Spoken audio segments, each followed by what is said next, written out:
के ज़ेरे इंतजाम कश्मीर से जिंदगी की तस्वीर। इस वक्त मैं इतने इत्मीनान से खड़े होकर जहां बोल रही हूं, अगर हालात ठीक होते तो यहां टूरिस्ट गाड़ियों के रश में मेरा 2 मिनट भी खड़े होना मुहाल होता। प्लास्टिक का इस्तेमाल कम करने की कोशिशों पर हमारी खुसूसी सीरीज चैलेंज प्लास्टिक का दूसरा हिस्सा रिसाइकलिंग पर। और क्या अमेरिका में अमीर और गरीब के लिए आला तालीमी इदारों में दाखिला लेना एक ही जितना मुश्किल है? वॉइस ऑफ अमेरिका के वाशिंगटन स्टूडियो में आप सबको खुशामदीद। व्यू 360 के साथ मैं हूँ सारा जमान। भारत के ज़ेरे इंतजाम कश्मीर से आर्टिकल 370 के खात्मे को 80 दिन होने वाले हैं। आज अमरीकी कांग्रेस की एक कमेटी कश्मीर समेत जनूबी एशिया के मुख्तलिफ हिस्सों में इंसानी हुकूक की सूरत हाल पे एक समात मुनक्किद कर रही है। इससे पहले भी कई अमरीकी अवामी नुमाइंदे कश्मीर में कम्युनिकेशन ब्लैकआउट और इंसानी हुकूक की सूरत हाल पे तशवीश का इजहार कर चुके हैं। उधर भारतीय हुकूमत का दावा है कि हालात आहिस्ता आहिस्ता मामूल पर आ रहे हैं, लेकिन इन दावों में कितनी हकीकत है, यही जानने के लिए हमारी नुमाइंदा रितुल जोशी दिल्ली से कश्मीर गई।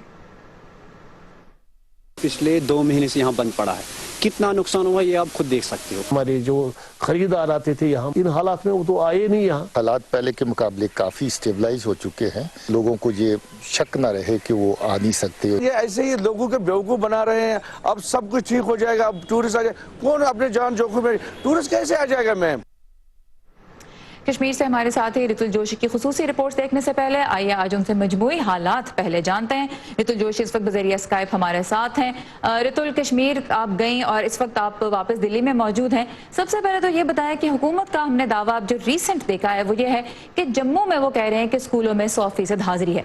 तो जम्मू और कश्मीर के हालात में क्या फ़र्क है? देखिए, बहुत फर्क है सारा, क्योंकि अगर आप जम्मू को देखेंगी तो ना तो वहां पे कोई सिविल डिसोबीडियंस चल रही है, ना लोगों का कोई सेल्फ इम्पोज वहां पर कर्फ्यू है, और जो बाकी जिंदगी भी थी वो एकदम जिसको कहना चाहिए नॉर्मलसी पे आ गई थी बहुत पहले ही। स्कूल्स बंद नहीं थे, वहां पर कम्युनिकेशन बहुत जल्दी रिस्टोर हुआ था, मोबाइल्स पहले चलने शुरू हुए थे और एक तरह से नॉर्मलसी की तरफ वहां हालात थे। लेकिन अगर हम कश्मीर को देखेंगे तो वहां लोगों के प्रोटेस्ट जारी हैं, और प्रोटेस्ट का तरीका जिसको वो कहते हैं कि सेल्फ इम्पोज्ड एक लॉकडाउन, सेल्फ इम्पोज्ड कर्फ्यू है। स्कूल्स में हाजिरी बहुत कम है, कॉलेजेस खुले हैं लेकिन बहुत कम स्टूडेंट्स वहां जा रहे हैं। तो कुल मिलाकर दोनों जगहों के हालात बहुत मुख्तलिफ हैं। और अगर हम कश्मीर की बात करें तो वहां पर 8 अक्टूबर को गवर्नमेंट ऑफ इंडिया ने अपनी एक एडवाइजरी टूरिस्ट को जो पहले जारी की थी वहां ना जाने की, वो वापस भी ले ली। लेकिन जब मैं श्रीनगर गई और मैं आसपास के इलाकों में गई, कुछ टूरिस्ट स्पॉट्स पे गई, तो मुझे समझ आया कि टूरिज्म के लिहाज से जो पूरी सिचुएशन है उसे ठीक होने में बहुत वक्त लगेगा अभी भी। बंद बाजार, सुनसान सड़कें और चप्पे चप्पे पर पुलिस और सिक्योरिटी फोर्सेस। इन हालात के बावजूद भारतीय हुकूमत का कहना है कि सयाह अब बगैर फिक्र के कश्मीर का रुख कर सकते हैं। हालात पहले के मुकाबले काफी स्टेबलाइज हो चुके हैं और इसलिए हम ये महसूस कर रहे हैं कि इस हालात में जो लोग आना चाहते हैं, आगे सर्दी आएगी, बर्फ़ पड़ेगी, लोग बर्फ़ देखने के लिए जहाँ पर आते हैं, और इस बदले हुए हालात में लोगों को ये शक न रहे कि वो आ नहीं सकते, उनको आने जाने में कोई दिक्कत है। श्रीनगर के ज्यादातर होटल अगस्त से बंद हैं। टैक्सी स्टैंड्स में भी गाड़ियां 2 महीने से टूरिस्ट के इंतजार में खड़ी हैं। टैक्सी मालिकों को टूरिज्म से मुतालिक हुकूमत के नए ऐलान का कोई फायदा नहीं दिख रहा है। इसमें क्या फायदा है? यहाँ 3 महीने के सीजन होता है, वो खत्म हो गया, यात्रा का टाइम खत्म हो गया। ये ऐसे ही लोगों के बेवकूफ बना रहे हैं। अब सब कुछ ठीक हो जाएगा, अब टूरिस्ट आ जाए। कौन अपने जान जोखिम में, टूरिस्ट कैसे आ जाएगा? मैम श्रीनगर से 50 किलोमीटर दूर गुलमर्ग गर्मी के साथ साथ सर्दियों में भी टूरिस्ट में बेहद मकबूल रहता है। हमने हुकूमत की नई एडवाइजरी का असर जानने के लिए गुलमर्ग का रुख किया। रास्ते में आने वाले तकरीबन सभी होटल और ढाबे हमें बंद मिले। देखिए, होटल वाले हैं, घोड़े वाले हैं, गाइड हैं, हेल्पर लोग हैं, ढाबा वाले हैं, सब बैठे हैं बेकार। कोई किसी के पास कोई धंधा नहीं है, कोई काम नहीं है। गुलमर्ग पहुंचकर भी हालात कुछ खास मुख्तलिफ नहीं दिखाई दिए। चंद सयाहों के अलावा घुड़सवारी, क्वाड बाइकिंग और रोपवे जैसे तफरीहात का लुत्फ उठाने वाला कोई नहीं था। इस वक्त मैं इतने इत्मीनान से खड़े होकर जहां बोल रही हूं, अगर हालात ठीक होते तो यहां टूरिस्ट गाड़ियों के रश में मेरा 2 मिनट भी खड़े होना मुहाल होता। विंटर सीजन शुरू होने से पहले हुकूमत ने नई एडवाइजरी जारी की है, लेकिन सवाल ये है कि क्या ये सन्नाटा महज एक फरमान से टूट पाएगा? टूरिज्म से वाबस्ता लोगों का डर है कि स्कीइंग के लिए मशहूर गुलमर्ग का विंटर सीजन भी कहीं जाया ना हो जाए। बाहर से जो स्कीयर आते थे, फॉरेन कंट्री से आते थे विंटर के लिए, वो तो फोन के थ्रू, हम नेट के थ्रू बुकिंग करते थे उनकी, वो आते थे। क्योंकि पहले तो थे नहीं नेट, अभी ये सवाल है कि पहले नेट नहीं थे, वो कैसे आते थे, लेकिन पहले पता था, हालात भी नॉर्मल थे। सूरतुल्लाह की रिपोर्ट में हमने देखा कि टूरिज्म जो कश्मीर की इकॉनमी की बैकबोन है वो इस वक्त कितने मुश्किल हालात से गुजर रही है। लोगों के पास काम नहीं है करने को, पैसा वो कमा नहीं पा रहे। तो इस वक्त जो सूरत हाल है उसका कश्मीर की मईशत पे कैसा असर पड़ रहा है, क्या देखा है आपने? देखिए, टूरिज्म तो हमने देखा कि बहुत बुरी तरह अफेक्ट हुआ ही था, क्योंकि पीक टूरिस्ट सीजन के बीच में ये एडवाइजरी, ये सरकार का फैसला आया था 370 और 35A को हटाने का। लेकिन उसके अलावा भी आप बाकी बिजनेसेस को देखेंगे तो तमाम दुकानें बंद हैं। जो बहुत एसेंशियल कमोडिटीज हैं उसकी दुकान खुलती है और सुबह 2 घंटे के लिए बाजार खुलते हैं। तो जाहिर तौर पर बिजनेस का अपने आप डाउन होना यहाँ पे लाजमी बनता है। इसके अलावा हॉर्टिकल्चर एक दूसरी चीज है जो एक बहुत बड़ा कॉन्ट्रीब्यूटर है जम्मू कश्मीर की इकोनॉमी में। 8% GDP का कॉन्ट्रीब्यूशन हॉर्टिकल्चर से जाता है और बड़ा हिस्सा उसमें सेब का होता है। जब सेब का हार्वेस्ट का सीजन चल रहा था उसी टाइम 370 हटाया गया था। तो अब सोचिए, भारत का 70% सेब कश्मीर से आता है और वहां पे क्या हालात हैं। अगर आप उनका जायजा लेंगे तो आपको समझ आएगा कि इंडस्ट्री कितने मुश्किल में है। श्रीनगर की पारिमपुरा मंडी को देखकर यकीन करना मुश्किल है कि इस वक्त कश्मीर में सेब का सीजन है।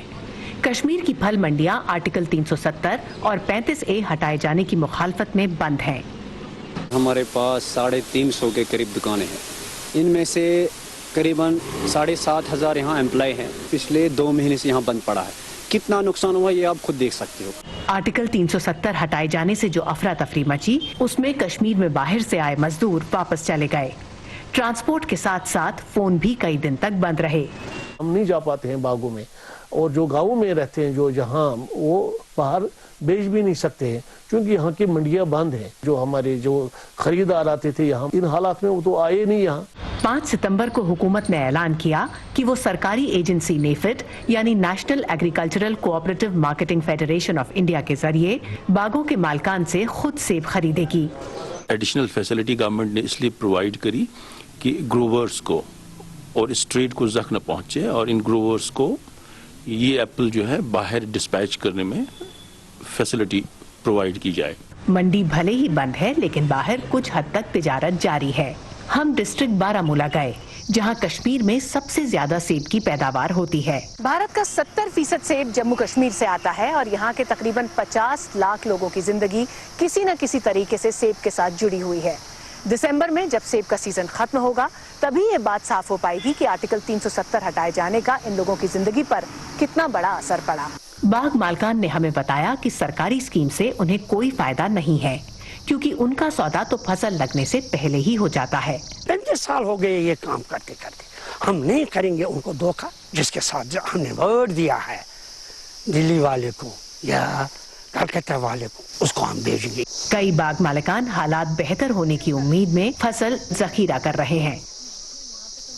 तो सेब की तजारत पे हमने ऋतुल आपकी रिपोर्ट देखी और अभी ताज़ा तरीन खबर ये भी है कि कश्मीर में पिछले कुछ दिनों में कम से कम 2 जो ट्रेडर्स थे जो पंजाब से आए थे उन पर हमला किया गया, उनमें एक हलाक भी हो गया। तो मिलिटेंसी भी अपनी जगह है, हुकूमत की लगाई गई पाबंदियां भी हैं और लोगों का एहतजाज भी है, जिसको आपने सेल्फ इम्पोज्ड कर्फ्यू कहा कि लोग खुद भी घरों से बाहर नहीं निकलना चाह रहे। तो पाबंदियों में अगर हुकूमत नरमी ले भी आती है तब भी न्यू नॉर्मल जिसे कहते हैं वो आपको किस किस्म का बनता हुआ नजर आया वहां पे? एक बड़ी चीज यहाँ पर सारा जो हुकूमत है उसके सामने भी मैं आपको जो मेरा अपना असेसमेंट है, मुझे लगता है कि एक मुसीबत ये है कि कैसे सिचुएशन को नॉर्मल की तरफ को लेके जाए।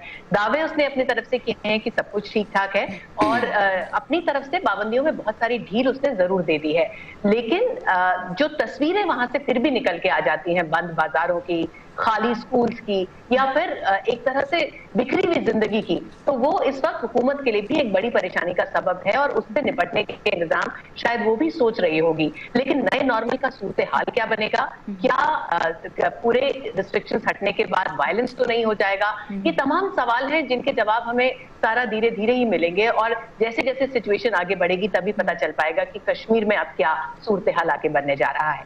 ऋतु जोशी हमारे साथ थी दिल्ली से। आपकी खुसूसी रिपोर्ट्स का और कवरेज का बहुत शुक्रिया।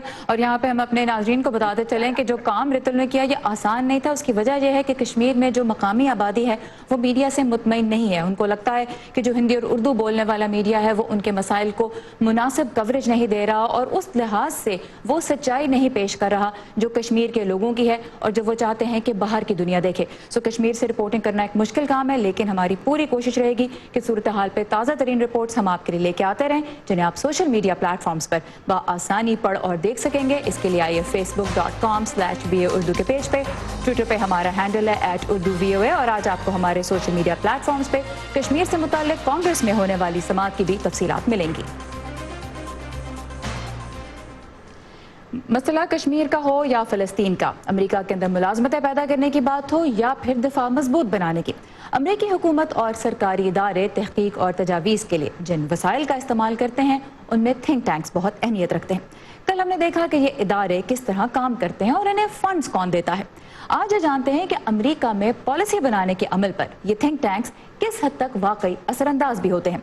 पेश है शहनाज नफीस की रिपोर्ट। अमरीकी सियासतदान पॉलिसीज बनाते वक्त बाहमी मुशावरत और सरकारी इदारों की रिपोर्ट्स पर इन्हिसार करते तो हैं ही, ताहम किसी मसले के बारे में गहरे मुताले और तजज़िये के लिए अमरीका में कायम मुख्तलिफ थिंक टैंक से भी रुजू किया जाता है। अमरीका के सबसे पुराने थिंक टैंक्स में से एक काउंसिल ऑन फॉरेन रिलेशन से मुंसलिक रिसर्चर डॉक्टर पॉल स्टीयर्स कहते हैं कि अमरीकी थिंक टैंक्स पॉलिसी साजी के अमल पर मुख्तलिफ अंदाज में असरअंदाज होते हैं। थिंक टैंक्स अमरीकी इंतजामिया को नई पॉलिसियों के लिए नए आइडियाज पेश करते हैं। मुख्तलिफ मसाइल से मुतालिक अपनी रिसर्चेस के नताइज और पब्लिकेशंस अमरीकी कानून साजों के साथ शेयर करते हैं।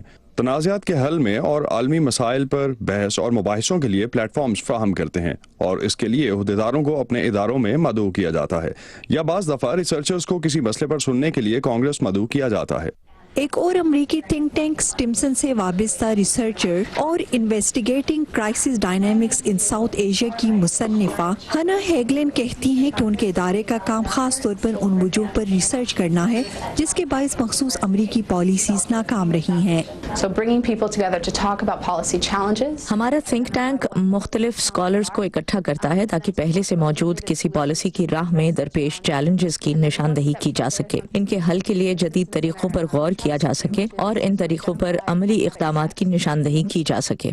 अगरचे बहुत से थिंक टैंक्स खुद मुख्तार और गैर जानिबदार होने का दावा करते हैं, लेकिन इन पर किसी मखसूस एजेंडे पर काम करने और अपने डोनर्स की जानिब झुकाव का इल्जाम अक्सर लगाया जाता है। बाज़ थिंक टैंक्स दीगर ममालिक जनूबी एशिया और मशरिक़ वस्ता के ममालिक से फंड्स वसूल करते हैं और फिर उनके मफादात को सामने रखते हुए अमरीकी पॉलिसी के अमल पर असरअंदाज होने की कोशिश करते हैं। ताहम रिसर्चर हिना हेगलिन कहती हैं कि ये पता लगाना कि एक थिंक टैंक किस हद तक अमेरिका में पॉलिसी बनाने के अमल पर असरअंदाज हो रहा है इंतहाई मुश्किल है। डॉक्टर पॉल स्टीयर्स कहते हैं कि ये वाज़ेह नहीं कि ट्रंप इंतजामिया कोई भी पॉलिसी तश्कील देते वक्त थिंक टैंक्स पर कहां तक इन्हिसार करती है। इस हवाले से ट्रंप इंतजामिया कुछ मुख्तलिफ है। वो अहम ओहदों पर थिंक टैंक्स से मुंसलिक शख्सियात को फाइज तो कर चुके हैं और थिंक टैंक्स में मुनाकिद होने वाली तकरीबात में शरीक भी होते हैं, लेकिन ट्रंप हुकूमत बहुत मुनफरिद है जो अपनी हुकूमत खुद अपनी मर्जी से चलाती है। कोई अमरीकी इंतजामिया पॉलिसी साजी में अमरीकी थिंक टैंक से मदद लेती है या नहीं, ये सवाल अपनी जगह, लेकिन ये भी एक हकीकत है कि तकरीबन हर अमरीकी सदर ने अपनी हुकूमत में थिंक टैंक से वाबस्ता माहिरीन को शामिल किया। जनूब एशिया की पॉलिसी पर सदर ट्रंप की मुशीर खास लीजा कर्टिस और अफगान अमन के लिए अमरीका के खसूसी एलची ज़ल्मे खलीलजाद इसकी ताज़ा तरीन मिसालें हैं। Shahnaz Nafees, voice of America, Washington DC। Washington के कई थिंक टैंक्स में पाकिस्तानी माहिरीन भी काम करते हैं। क्या वो पाकिस्तान की जानिब अमरीकी पॉलिसी को मुतासर कर पाते हैं? इस पर रिपोर्ट कल शाम व्यू 360 में। फिलहाल देखते हैं उसकी एक छोटी सी झलक। जो पाकिस्तानी होते हैं थिंक टैंक्स में, वो एक अपनी अच्छी इन्फॉर्म्ड राय दे सकते हैं, वो यहाँ पे सोच बदल सकते हैं और जो मुख्तलिफ पॉलिसी की डिटेल्स होती हैं उस पर असरअंदाज हो सकते हैं।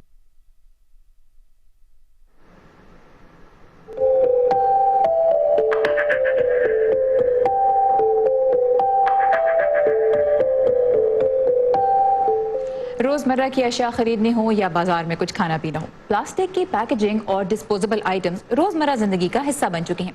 लेकिन इनका कचरा भी एक हकीकत है। इसे जमीन में दबाने या समंदर में फेंक देने से ये खत्म नहीं होता, नए मसाइल को जन्म देता है। एक मुमकिन हल है रिसाइकलिंग। हमारी खुसूसी सीरीज चैलेंज प्लास्टिक में आज चलते हैं पाकिस्तान के सबसे गुंजान आबाद शहर कराची और देखते हैं कि वहाँ रोजाना जाया होने वाले हजारों टन प्लास्टिक में से कितना वाकई दोबारा इस्तेमाल हो रहा है। पानी की ये बोतल और प्लास्टिक का दीगर सामान हमारे इस्तेमाल के बाद कहाँ जाता है और इसे रिसाइकिल करके मजीद कैसे इस्तेमाल किया जा सकता है? क्या हमने कभी सोचा? वो क्योंकि हम उसको कहते हैं डिस्पोजेबल बॉटल, तो हम उसको डिस्पोज कर देते हैं, डस्टबिन में फेंक देते हैं। और क्या, दिस इज़ व्हाट वो उसको सारे लोग डिस्पोजेबल ही कहते हैं। तो डिस्पोजेबल का मतलब ये है कि जब आपने इस्तेमाल कर ली तो उसको फेंक दें। लोग गए हैं तो उन्होंने वाटर बॉटल्स पी के यहीं फेंक दिया। असूलन तो उनको ये करना चाहिए था, यहाँ तो इनको जमा करके आप किसी बिन में डाल देते हैं। या फिर वो लोग जिनका कोई गुजारा नहीं है, जैसे यहाँ कैंप लगा हुआ है, तो वो बेचारा ये सारी बॉटल्स उठा के उसको सेल आउट कर देता है और जो अर्निंग होती है उससे अपना गुजर बसर करता है। प्लास्टिक की बोतलें, दीगर अशिया या प्लास्टिक बैग्स हमारे इस्तेमाल के बाद आमतौर पर इन्हीं कचरा कुंडियों में डाल दिए जाते हैं। लेकिन कहानी यही खत्म नहीं होती, बल्कि कुछ लोग इन्हीं कचरे के ढेरों से प्लास्टिक चुनकर इसे फैक्ट्रियों तक पहुंच जाते हैं, जहां इसे दोबारा इस्तेमाल किया जाता है। मोहम्मद इमरान ने अपनी प्लास्टिक फैक्ट्री में एक रिसाइकलिंग प्लांट लगा रखा है, जिससे वो अपने कारखाने के लिए खाम माल की जरूरत का कुछ हिस्सा पूरा करते हैं। हमारे पास जो लोग प्लास्टिक बैग इस्तेमाल करके फेंक देते हैं, इसके अलावा जो इंडस्ट्रियल प्लास्टिक इस्तेमाल हो जाता है, वो हमारे पास कलेक्ट करके मुख्तलिफ जगहों से लाया जाता है। हम इसको प्लास्टिक को दोबारा रिसाइकल करके प्लास्टिक दाना बनाते हैं। इस प्लास्टिक दाने को बना के हम ये शॉपिंग बैग में इस्तेमाल होता है और दीगर मुख्तलिफ जगहों पे इस्तेमाल होता है। हुक्काम के मुताबिक कराची में रोजाना तकरीबन 14,000 टन कचरा पैदा होता है, जिसमें से प्लास्टिक की मिकदार 15% के करीब है और इसकी पैदावार में 2% सालाना की रफ्तार से इजाफा देखा जा रहा है। लेकिन कराची में रिसाइकलिंग के ऐसे बमुश्किल 1 दर्जन छोटे कारखाने हैं और ये सब भी निजी सतह पर चलाए जा रहे हैं, जबकि हुकूमत अभी इस सनत के कयाम के बारे में सोच विचार कर रही है। सारी दुनिया में recycling has become the norm, लेकिन अनफॉर्चुनेटली वो चीज़ उस तरीके से इम्प्लीमेंट हो नहीं पाई। अब सिंध गवर्नमेंट ने दोनों चीज़ों के ऊपर, चाहे वो वेस्ट टू एनर्जी हो चाहे वो रिसाइकलिंग हो, उसके ऊपर फोकस करना शुरू कर दिया है। हमारा पहला टारगेट ये है कि कराची के 6 के 6 डिस्ट्रिक्ट के अंदर फौरी तौर पर एक मॉडल GTS एस्टैब्लिश किया जाए हर डिस्ट्रिक्ट में, जहाँ पर ये सॉर्टिंग का प्रोसेस हो सकेगा। आप रिसाइकलेबल जो चीज़ें होंगी उनको निकाल सकेंगे और जो बाकी सॉलिड वेस्ट होगा उसको लैंडफिल साइट तक ले जा पाएंगे।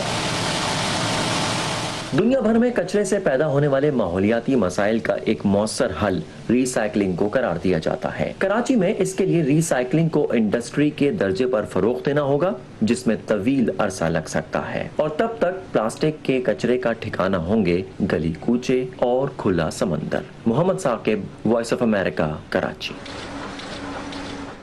एक बार इस्तेमाल के काबिल प्लास्टिक का कचरा कम करने के लिए पाकिस्तान में अब बायोडिग्रेडेबल प्लास्टिक मुतारफ कराने की कोशिश भी की जा रही है, लेकिन उसमें क्या चैलेंजेस सामने आ रहे हैं, इस पे रिपोर्ट कल शाम पेशावर से हमारे खुसूसी सिलसिले चैलेंज प्लास्टिक में।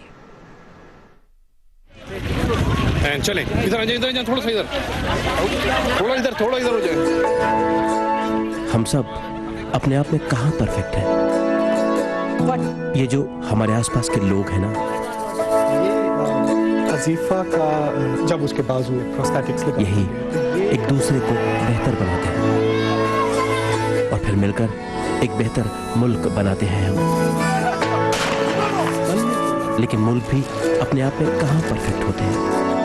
तो दुनिया के दूसरे मुल्क एक दूसरे के लिए हाथ बढ़ाते हैं, ऐसे ही तो एक बेहतर दुनिया बनाते हैं हम। One teacher, one book and one pen. और दुनिया में कहाँ क्या हो रहा है, हिंदुस्तान और पाकिस्तान इसीलिए तो दिखाते हैं। नए वज़ीर-ए-आज़म इमरान खान ने इस एग्जीबिशंस के डिजाइनर डोनाल्ड ट्रंप की हिमायत का वरना ऐलान किया। अपने आप में हम सब कहाँ परफेक्ट हैं? ये मैं हूँ आपका मेजबान खालिद हमीद। व्यू 360 सिर्फ आज न्यूज़ पर।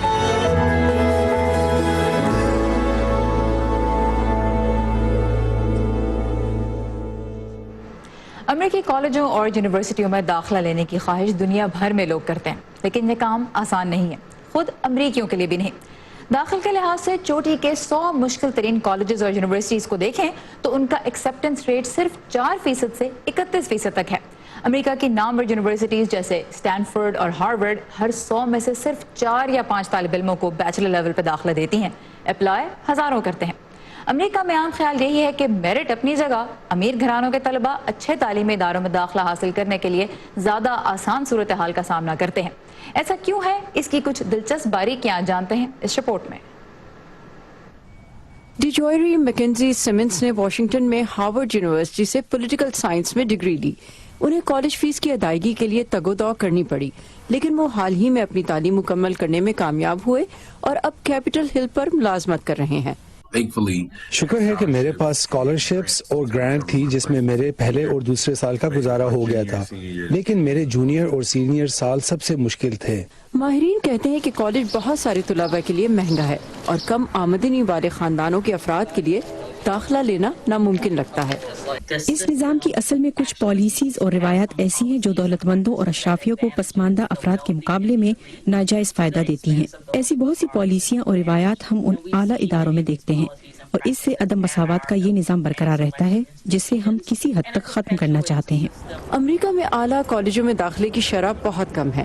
وہ عام طور پر بہت اونچے گریڈ حاصل کرنے والے یا کھیلوں اور موسیقی میں خصوصی مہارت رکھنے والے طلباء کو قبول کرتے ہیں۔ وہ اکثر ان خاندانوں کے بچوں کو ترجیح دیتے ہیں جو یا تو انہی اداروں سے فارغ التحصیل ہوئے ہوں یا ان کے لیے چندہ دیتے ہوں، اور وہ جو اس زمرے میں نہیں آتے ان کی نظر میں یہ طریقہ کار غیر منصفانہ ہے۔ کچھ اداروں کو ان تحائف پر انحصار کرنا پڑتا ہے جو دولت مند افراد سے ملتے ہیں، حتیٰ کہ اس عمل کے ذریعے ہی آتے ہیں۔ امریکہ کے تقریباً 100 تعلیمی ادارے صرف قابلیت پر داخلہ دیتے ہیں، جن میں طلباء اپنی حیثیت کے مطابق فیس ادا کر سکتے ہیں، لیکن زیادہ تر امریکی کالج اور یونیورسٹیاں فیس ادا کر سکنے والے طلباء کو ترجیح دیتی ہیں۔ ملک میں اعلیٰ تعلیم کا ایسا کوئی ادارہ نہیں ہے جو اتنا مالدار ہو کہ عوام کی حمایت کے بغیر چل سکے، جس میں ہارورڈ یونیورسٹی بھی شامل ہے۔ اور کچھ کے خیال میں بالآخر کسی اعلیٰ تعلیمی ادارے میں جانا شاید اتنا سود مند نہ ہو۔